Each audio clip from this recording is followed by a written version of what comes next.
सुबह के सन्नाटे में जब हर तरफ खामोशी छाई हुई थी, अहमद अभी तक गहरी नींद में सो रहा था।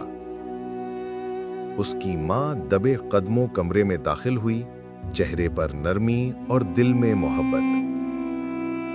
उसने आहिस्ता से पुकारा, अहमद बेटा उठो, फजर का वक्त हो गया है।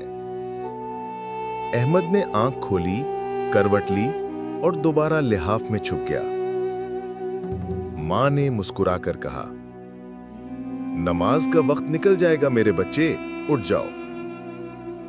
अहमद ने आंखें मली, सुस्ती साफ जाहिर थी, लेकिन मां की आवाज में कुछ ऐसा था कि वो उठ गया। मां ने उसका हाथ थामा और दोनों कच्चे सहन की तरफ चल पड़े। अहमद ने वजू किया, ठंडा पानी चेहरे को छुआ और नींद जैसे उड़ गई। फिर वो जाए नमाज पर खड़ा हुआ, मां उसके पीछे सफ में थी। अल्लाह के सामने झुकते हुए घर में एक अजीब सी रूहानियत फैल गई।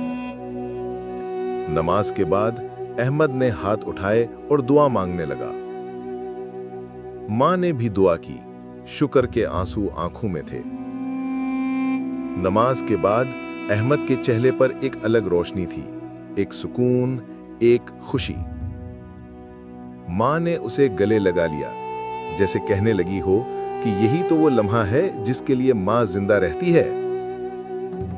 घर के दरवाजे पर सुबह की रोशनी में खड़े अहमद और उसकी मां खामोश थे, लेकिन दिल मुतमैन था।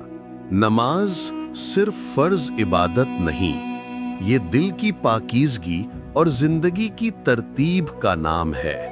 माँ की आवाज में वो मोहब्बत छुपी होती है जो हमें खैर की तरफ बुलाती है, जो बचपन से सुस्ती को छोड़कर रब के सामने झुकना सीख लेते हैं, वही बड़े होकर मजबूत बनते हैं। जिंदगी की असल कामयाबी वक्त पर अल्लाह को याद करने और माँ की बात मानने में है।